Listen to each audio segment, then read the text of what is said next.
नमः सिद्धेभ्यः।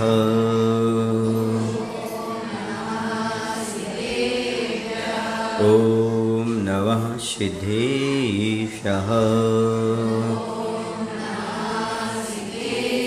जीवमजीवं दौवं जिनवर्वसहेण जैन निर्दिष्टं देवेन्द्रविन्दवन्दं वन्दे तं सौवदा शिरसा, वन्दे तं सौवदा शिरसा।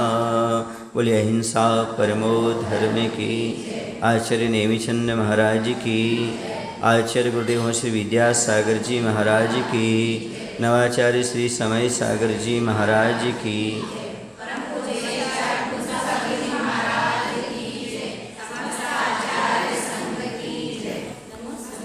सम्यक दर्शन का प्रकरण चल रहा है। व्यवहार सम्यक दर्शन, 7 तत्वों पर श्रद्धा न करना, देवशास्त्र गुरु पर श्रद्धा न करना, जो व्यवहार सम्यक दर्शन है। और इसमें कंडीशन ये है 25 दोषों से रहित होना चाहिए। 25 दोषों में कल हम मूढ़ता के बारे में देख चुके थे। आज हम देखेंगे कि मद, 8 प्रकार के मद होते हैं। अब 8 प्रकार के मद होते हैं। भैया अहंकार तो अहंकार होता है, किसी चीज़ का हो तो अहंकार एक प्रकार का होना चाहिए, लेकिन 8 प्रकार का क्यों है? इसलिए है जैसे धर्म तो धर्म होता है, लेकिन 10 प्रकार का बताया, क्षमा, माधव, आदव, शौच, सत। इसी प्रकार से इन 8 को निमित्त बना करके व्यक्ति अहंकार करता है। नशा तो नशा है, लेकिन बीड़ी का अलग है, सिगरेट का अलग है, शराब का अलग है, भोजन का अलग है ना। इसी वस्तुओं को लेकर के उसकी प्रकृति बदल जाती है, बाकी कार्य एक ही होता है। समझ आ रहा है आप लोग की? इसी प्रकार से अहंकार तो अहंकार है, मद तो मद है। इन 8 चीज़ों को लेकर के होता है, इसलिए मद कितने प्रकार का है? 8 प्रकार का। किसी का भी हो वह सम्यक दर्शन में दोष उत्पन्न करेगा। ऐसा नहीं कि इसका कर लो उसका कर लो, 8 प्रकार का है तो 4 रह जाएं, 4 नहीं रह जाएं, 1 हो जाए, 2 हो जाए, नहीं, 1 भी रहेगा तो भी सम्यक दर्शन में दोष उत्पन्न कराएगा। तो मद का अर्थ है ज्ञान आदि 8 प्रकार से अपना बड़प्पन मानना और दूसरे को छोटा समझना, तुच्छ समझना, यह कहलाता है मद। समझ रहे ना? अपने आप में बड़प्पन का अनुभव करते हुए दूसरों को तुच्छ समझना। आप अपने आप को बड़ा तो मानो, पर दूसरे को तुच्छ मत मानो। जहाँ पर मैं ही सब कुछ, ये कुछ नहीं है, ऐसा भाव आएगा, उसका नाम क्या है? अहंकार है। नहीं, मैं भी कुछ हूँ, तुम भी कुछ हो। समझ रहे ना? मैं भी तुम भी नहीं, मैं ही सब कुछ हूँ। मेरा बड़प्पन, मैं अपने आप में तो बड़प्पन बता रहा हूँ और दूसरे को तुच्छ समझ रहा हूँ। समझना यही है अहंकार और कुछ भी नहीं है। अपने को बड़ा साबित करना, छोटे को छोटा साबित करना, इसी का नाम अहंकार है। समझ रहे ना? हाँ, ना कोई छोटा ना कोई बड़ा, ये सब छायोसमिक चीज़ें हैं। जो 8 प्रकार की चीज़ें हैं ये कर्माधीन है, आती हैं जाती हैं चली जाती। इसमें क्या अहंकार करना? अपनी कोई वस्तु है तो उसमें अहंकार करो। अपना आत्मा है, ज्ञान दर्शन स्वभाव है, उसमें अहंकार उत्पन्न होता ही नहीं। ये बाहर की चीज़ छायोसमिक है, आज हैं कल नहीं है। आज हमारे पास ज़्यादा है, कल उसके पास हो सकती हैं। समझ गए ना? तो ज्ञान मद, पूजा मद, कुल मद, जाति मद, बल मद, रिद्धि मद, तप मद और शरीर मद, ऐसे 8 प्रकार के मद होते हैं। ज्ञान मद क्या है? मैं ज्ञानी हूँ, सभी शास्त्रों को जानने वाला हूँ। इस तरह छायोसमिक ज्ञान का अहंकार करना सो ज्ञान मद कहलाता है। समझ रहे? मेरे पास बहुत ज्ञान है। अरे आ तो जाओ। एक सज्जन हमारे पास आए और बोले, महाराज जी मैंने तो सारे शास्त्र पढ़ डाले। मैंने कहा, ये आपने पढ़ डाले हैं, हमने पढ़ रखे हैं, अंतरित नहीं है। अहंकार में डालना होता है और विनय में रखना होता है। विनय में स्वीकृति होती है और अहंकार में नकारात्मकता आती है। मैंने उनसे कहा, मैंने ज़्यादा ग्रंथ तो नहीं पढ़े, पर मैंने एक निर्ग्रंथ विद्यासागर महाराज को पढ़ा है, पर्याप्त है, मुझे ज़्यादा पढ़ने की आवश्यकता नहीं है। कभी कभी ज़्यादा पढ़ना भी नुकसानदायक हो जाता है और कभी कभी कम पढ़े लिखे होना भी अच्छा है। मैं तो हमेशा कहता हूँ, मेरे पास ज़्यादा ज्ञान नहीं है, जितना है पर्याप्त है। इसलिए क्योंकि हाईलाइट ठीक नहीं, हाईलाइट समझते हो? जब कोई हाईलाइट वाला वाहन चलाते ना तो दूसरे को चुभता है, और ओवर कॉन्फिडेंस में चलाता है तो एक्सीडेंट हो जाता है। और जिसकी डिम लाइट हो आराम से चलाता है, चुभता भी नहीं और एक्सीडेंट भी नहीं होता। हमारे पास लाइट कम है, हम आराम से चला रहे हैं, सावधानी से चलाता है ना। इसलिए अपने पास ज्ञान कम है, अपन गाड़ी सावधानी से चलाते हैं ताकि एक्सीडेंट ना हो। समझ गए ना? हाईलाइट भी नहीं होना और किसी को परेशान भी नहीं करना। ऐसा ज्ञान जिसके पास है वही सम्यक ज्ञानी, आचार्यों ने कहा है, बाकी पर्याप्त। समझ गए? इतना ज्ञान हो जाए कि मैं भी पाप से बच जाऊं और जो दुनिया में हमारे संपर्क में है वो भी पाप से बच जाएं, हम भी धर्म से जुड़ जाएं, अन्य लोग भी धर्म से जुड़ जाएं, हमारा भी निर्दोष चर्या का पालन हो और साधक भी निर्दोष जीवन जी सके। इतना ज्ञान पर्याप्त है। और क्या चाहिए? सद्भावना बनी रहे, वही भी अपना मार्ग प्रशस्त करे, हम भी मार्ग प्रशस्त करें। ज़्यादा ज्ञान की आवश्यकता नहीं, इतना ही पर्याप्त है। समझ गए? कौन सा ज्ञान? हम पाप से बचें, जो हमारे संपर्क में आए उनसे उनको पाप से बचाने का उपदेश दे सकें, हम व्रतों का पालन कर सकें, उनको अपने व्रत के बारे में बता सकें, वो व्रत का पालन कर सकें। ऐसा वो काम ना करें जिससे दुर्गति हो। उन्हें इतना उपदेश हो, समाज एक हो जाए, सभी लोग मिल करके अपना काम कर सकें, इतना ज्ञान पर्याप्त है। समझ गए? ज़्यादा ज्ञान की आवश्यकता नहीं है, ऊट पटांग ज्ञान की ज़रूरत नहीं है और ज्ञान का अभिमान करने की आवश्यकता नहीं है। एक बात बताऊँ आपको, ज्ञान की गहराइयों की यही तो विशेषता है। ज्ञान की गहराइयों की यही तो विशेषता है। जितना अधिक डीपली ज्ञान होता जाता है उतना उतना हमें अपने अज्ञान का भान होता जाता है। देखो, हमने इतना पढ़ा, पहले तो हमें मालूम ही नहीं था हम कितने अज्ञानी थे। सुन रहे ना? ज्ञान होने पर ये ज्ञात हो जाता है हम कितने अज्ञानी थे। यही सच्चा ज्ञान है। और केवल ज्ञान के अभाव में तो अभी भी हम अज्ञानी हैं। अज्ञान भाव हमारे पास है, जब तक केवल ज्ञान नहीं, जब तक कौन सा भाव है? अज्ञान भाव। तो सब छाया उस समय भाव। ऐसा भाव रख करके चलना ही ज्ञान का सदुपयोग है। ज्ञान का सदुपयोग है तो अहंकार से बचे हो, और ज्ञान का दुरुपयोग है तो समझो अहंकार आए बिना रह नहीं सकता।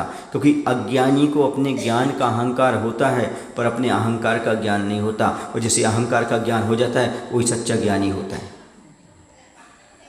नहीं समझ पाए? अज्ञानी को अपने ज्ञान का अहंकार होता है, लेकिन हमें अहंकार पैदा हो रहा है, इस अहंकार का ज्ञान नहीं होता। और जिससे ये ज्ञात हो जाए कब कब मुझे अहंकार उत्पन्न होता है, उसे दबा दे, वही सच्चा ज्ञानी होता है। अहंकार को पैदा नहीं होने देना, यही ज्ञान का मर्म है, यही ज्ञान का धर्म है। हमारे पास अहंकार नहीं होना चाहिए। कुछ लोग अपनी विद्वत्ता बताते हैं, मैं इतना विद्वान हूँ, ऐसा है वैसा है। नहीं, आप बस शांति से बैठे रहो, सामने वाले को मालूम पड़ जाएगा। जहाँ भी फूल खिलेगा खुशबू पहुँच जाएगी। उसकी नाक में ताकत है तो उसे ले लेगा, नहीं है तो नहीं ले पाएगा। सीधी सी बात है। फूल का काम खिलना है, जो आसपास निकलेगा उसको सुगंध मिलेगी, नहीं निकलेगा तो चिल्ला चिल्ला कर नहीं बोलेगा, आओ भैया हमारी खुशबू ले लो, हमारी खुशबू ले लो। नहीं, तुम्हारी नाक में ताकत है तो ले लो, हमें क्या दिक्कत है ना? ऐसा उसका ज्ञान अपने आप में रहता है। छाए उस समय ज्ञान पर अहंकार नहीं करना। ये कब नष्ट हो जाए भरोसा नहीं होता। और प्राय करके मैंने देखा जो ज़्यादा एजुकेटेड हो जाते हैं ना, वो पागल भी हो जाते हैं, डिप्रेशन के शिकार हो जाते हैं। बहुत सारे लोग देखे हमने।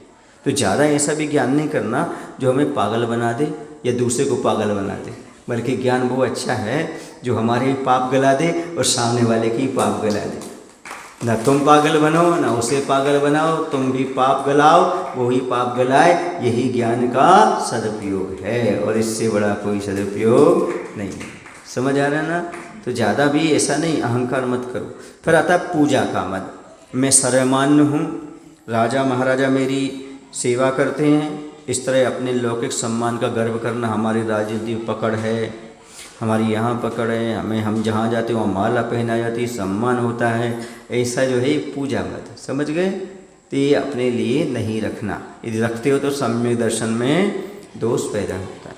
कुल मत।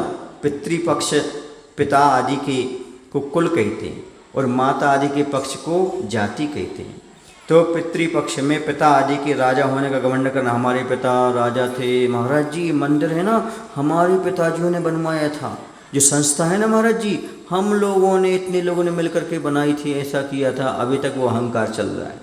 तो समझ लेना ये अहंकार है, सम्यक दर्शन को नष्ट करने वाला है। बनाई थी बुजुर्गों ने, तुम अधिपत्य जमा करके बैठे हो और अहंकार कर रहे हो, ये गलत है। वो बना करके अपना पुण्य कमा के चले गए, तो पाप का बंद कर रहे हो उस पर अधिपत्य दिखा करके। वो तो दान दे करके चले गए और समाज के नाम थी, पर तुमने अपने नाम से कर लिया, आप दुखी हो रहे हो। इन्हें इतना बड़ा मंदिर बनाया, अभी तक 7 पीढ़ियों तक गिना रहे हो। पुण्य समाप्त कर रहे हो कि पुण्य बचा के रख रहे हो? ध्यान रखो, जो दे दिया उसको याद नहीं किया जाता। समाज को जो दान कर दिया उसे याद नहीं किया जाता कि हमारे पुरखों ने मना ये किया, वरना पुण्य चल गया, कोई मतलब मायना नहीं। याद कर रहे हो, तुम्हारे पास अभी भी रखा है, वो दान कहाँ दिया तुमने? मन में तो रखे हो तुम अभी।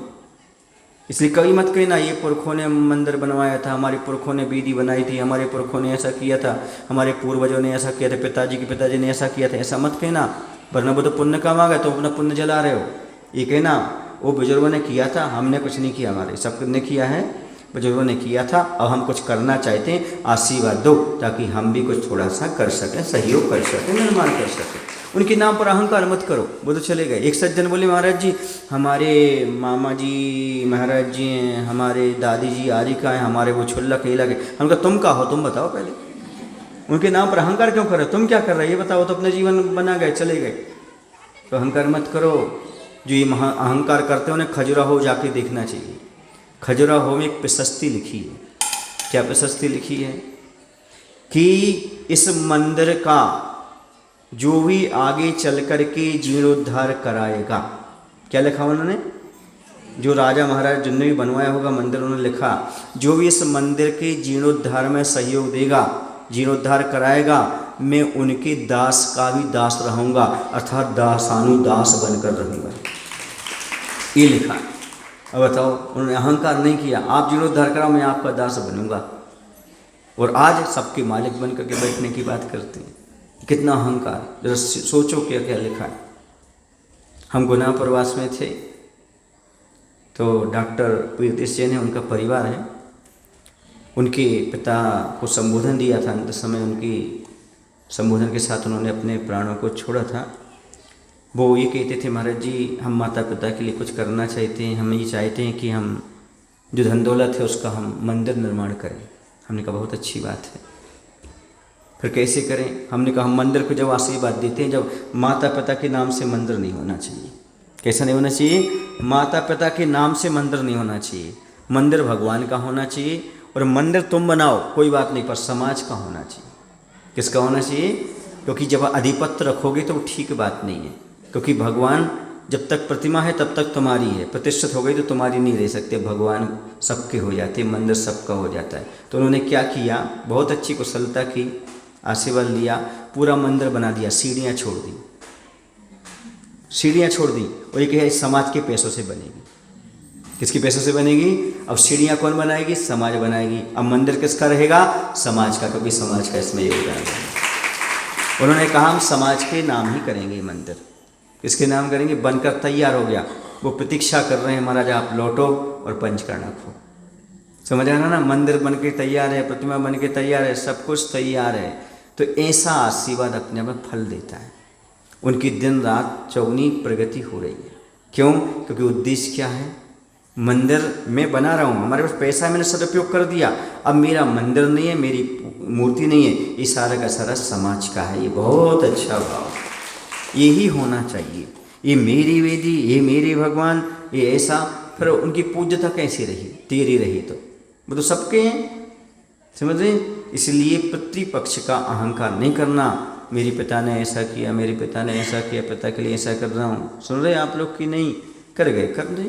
ऐसा अहंकार नहीं करना कभी भी, और बोलना भी नहीं। साधु के सामने तो कहीं मत बोलना, महाराज हमारे पूर्वजों ने ये वेदी बनाई थी, हमारे पूर्वजों ने ऐसा बनाया था, ऐसा किया था। उसी समय हंसी आ जाती है ना? अभी तक तुम रखे हुए हो, कहाँ तुम्हारा त्याग हुआ, है ना? ये शब्द आना ही नहीं चाहिए, बोलना ही नहीं चाहिए, बल्कि जो आगे लोगों ने किया है पहले, उसको हम आगे और अच्छा करना चाहते हैं, उसकी व्यवस्था करो। और जितना जो कुछ ही पैसा हो उसे निकालो, उसका सदुपयोग करो। रखे रहोगे तो निर्माल्य के दोष से नहीं बचोगे, क्योंकि उसमें आपका कहीं ना कहीं ममत्व भाव है। यदि आप उसे खर्च नहीं करना चाह रहे, देना नहीं चाह रहे, तो कहीं ना कहीं आपका ममत्व भाव, या तो वह बैंक में पड़ा है उसका ब्याज आ रहा है, या फिर आप चाहते बना रहे। क्यों चाहते बना रहे? जिस उद्देश्य है उस उद्देश्य में लगना चाहिए ना। आप लोगों ने पैसा क्यों दिया? मंदिर के उद्धार के लिए। यदि मंदिर का उद्धार नहीं करते, रखे रहते हो, तो इतने लोगों की आपको बद्दुआ नहीं लगेगी क्या? और निर्मल का पाप नहीं लगेगा, दोष नहीं लगेगा? जिसके उद्देश्य से आया है उसे उसी उद्देश्य में लगाओगे, तभी आप सुखी रह पाओगे। जिस उद्देश्य से आया उसी उद्देश्य में लगाओ, अन्य उद्देश्य में लगाने का प्रयास मत करो। आप अन्य उद्देश्य में लगाओगे दुखी रहोगे। बैंक में पड़ा रहेगा, आप जब तक आपकी यदि नीयत यह है कि बैंक में पड़ा रहे, तो आपकी खोट है अंदर। क्या खोट है? आपको पाप लगेगा। क्यों पाप लगेगा? इसलिए पाप लगेगा क्योंकि आप उसको उपयोग नहीं करने दे रही हो। उस सामने वाले ने उपयोग में दिया है, आप अंतराय कर रहे हो, अंतराय बन रहे हो, तो कर्म किसको बनेगा? आपको। आपका घर में लॉस होगा, आपकी वृद्धि नहीं होगी। पैसा तो आएगा, टिकेगा नहीं आपके घर में।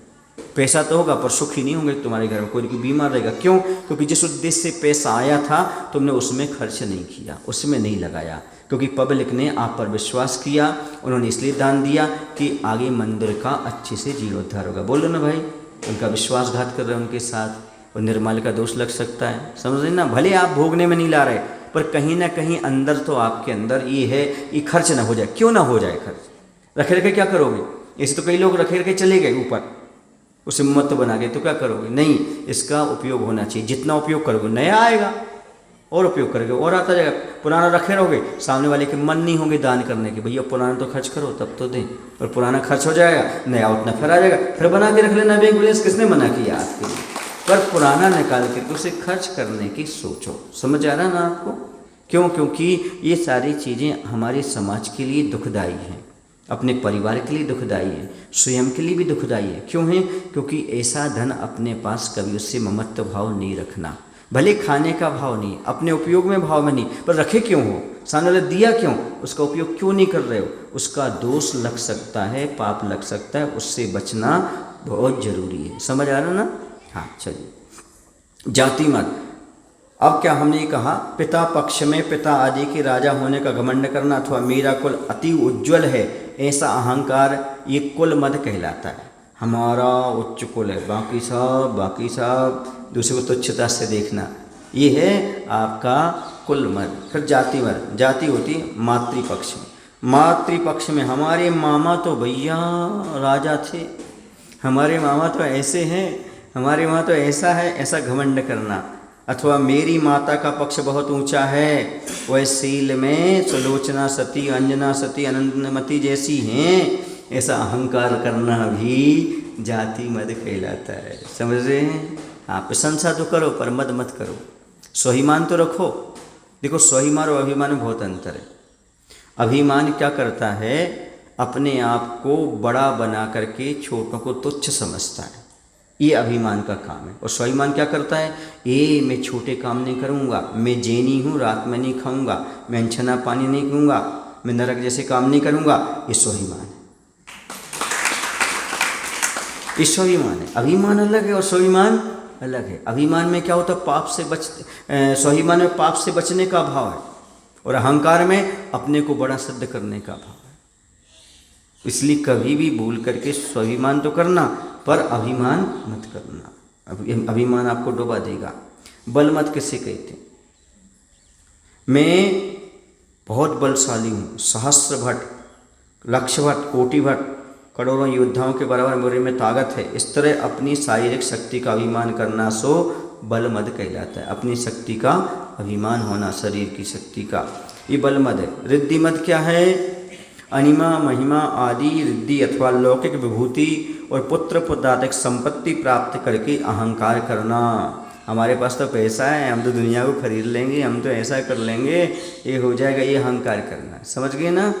ये सब नहीं होना चाहिए। ये सम्यक दर्शन में दोष उत्पन्न कराने वाला है, और सम्यक दर्शन में दोष उत्पन्न कराएगा, एक दिन सम्यक दर्शन को नष्ट कर देगा।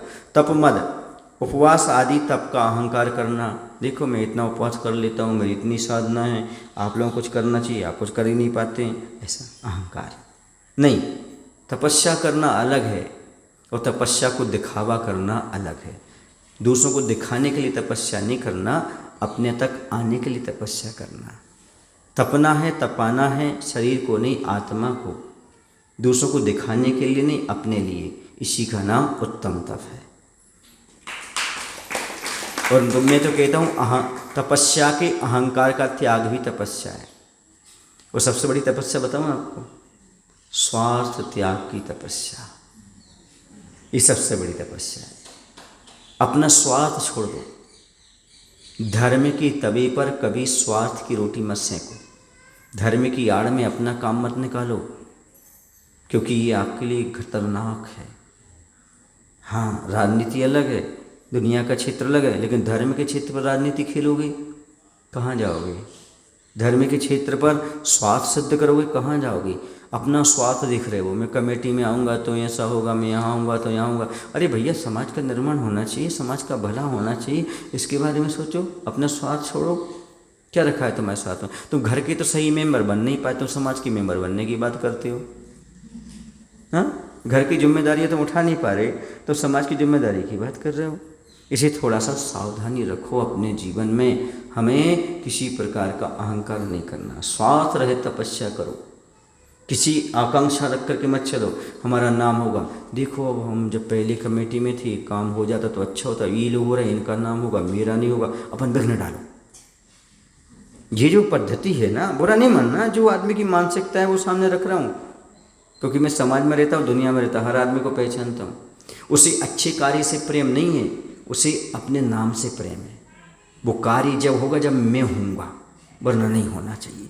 ये जो भाव आ जाता है, ये अहंकार पैदा करता है, ये स्वार्थ की भावना पैदा करता है। ये धार्मिक भावना नहीं है, ये खोटी भावना है। ऐसी दुर्भावनाओं को अपने जीवन से निकालो।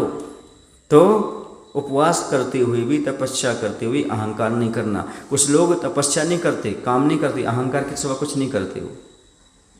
और तपस्या करते हैं, अच्छा काम करते हो, अहंकार नहीं करते। अब बता, शरीर मत, मेरे रूप के सामने कामदेव का भी रूप तुच्छ है। इस तरह अपने सुंदर शरीर का अहंकार करना, दिन में 3-3 बार दर्पण देखना, आहा कितना अच्छा लग रहा हूँ, कितना बढ़िया लग रहा हूँ, ये क्या है? ये शरीर का अहंकार है। समझ गए? ये तो सब लोग कर रहे हैं, ये कोई बात नहीं है, दिखने में आता है सब। ब्यूटी पार्लर जा रहे हैं, हाँ, वहाँ यहाँ लिखा है जेंट्स ब्यूटी पार्लर, आगे चल करके लिखा है। पुरुषों के लिए भी है ना, पहले लेडीज़ का सुना था, पुरुषों में आ गया। हाँ, केवल जेंट्सों के लिए ब्यूटी पार्लर चल रहा है ना। तो ये क्या चीज़ है? ये अहंकार को पुष्ट करने वाला है, इस शरीर को मद देने वाला है और सम्य दर्शन को नष्ट करने वाला है। क्या शरीर की बात करते हो, क्या सुंदरता! जब आपको शरीर के ऊपर अहंकार आए, शरीर के ऊपर मद पैदा हो, तो 2 पंक्तियाँ याद कर लेना।